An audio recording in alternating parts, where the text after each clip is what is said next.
அவர்தானே நமக்கு மீட்பர்.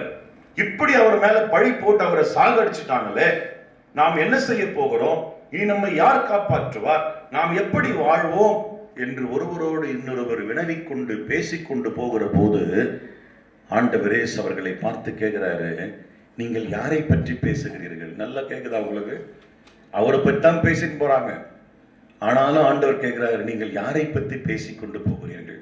அவர்கள் கோபத்தில் 2 நாளைக்கு முன்பு இந்த எருசலேமில் நடந்தது தெரியாத அளவுக்கு, நீ என்ன வெளியூர்காரனா?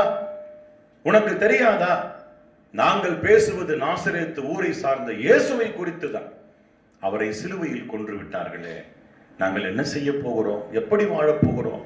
எங்களுக்கு வழிகாட்டி அவர், எங்கள் வாழ்வின் விடிவெள்ளி அவர், எங்களை மீட்க வந்த மீட்பர் அவர், எங்கள் ஆவிக்குரிய தகப்பன் அவர்.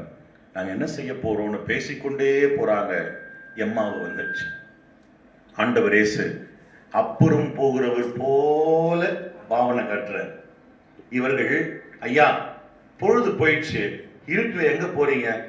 எங்களோடு இரவு தங்கி காலையில போங்க, வாங்க சாப்பிடலான்னு கூப்பிடும் போது உள்ளே சென்று உணவுக்கு அமர்ந்து அப்பத்தை எடுத்து அவர் உடைக்கும் போது அவர்கள் இவர்தான் கர்த்தர் என்பதை உணர்ந்து கொண்டு, ஐயோ இவ்வளவு நேரம் அவர் நம்மோடு கூட பேசிக்கொண்டு வரும்போது நம்முடைய இருதயம், பரவாயில்ல வார்த்தை ஞாபகம் வச்சு நினைக்கிறீங்க, நம்முடைய இருதயம் கொழுந்து விட்டு எரியவில்லையா? நாம் இப்படி மறந்து போனோமே.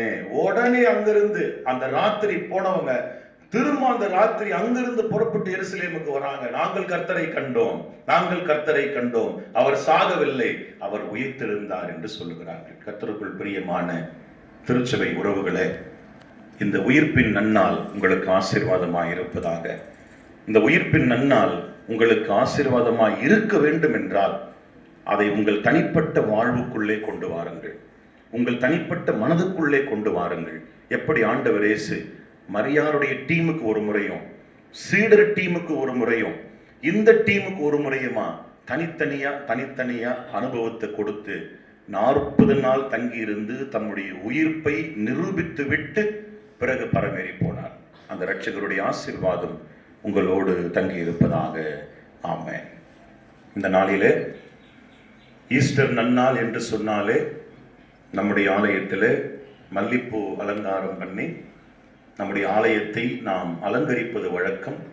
நம்முடைய திருச்சபையை சார்ந்திருக்கிற Mr and Mrs Mercy Thomas குடும்பம் இந்த நாளுக்குரிய மல்லிப்பூ அலங்காரத்தை பொறுப்பேற்றுக் கொண்டிருக்கிறார்கள். சபை சார்பாக அவர்களுக்கு வாழ்த்துக்களை அன்போடு நான் தெரிவிக்கின்றேன். இப்பொழுது திருமண அறிவிப்பு.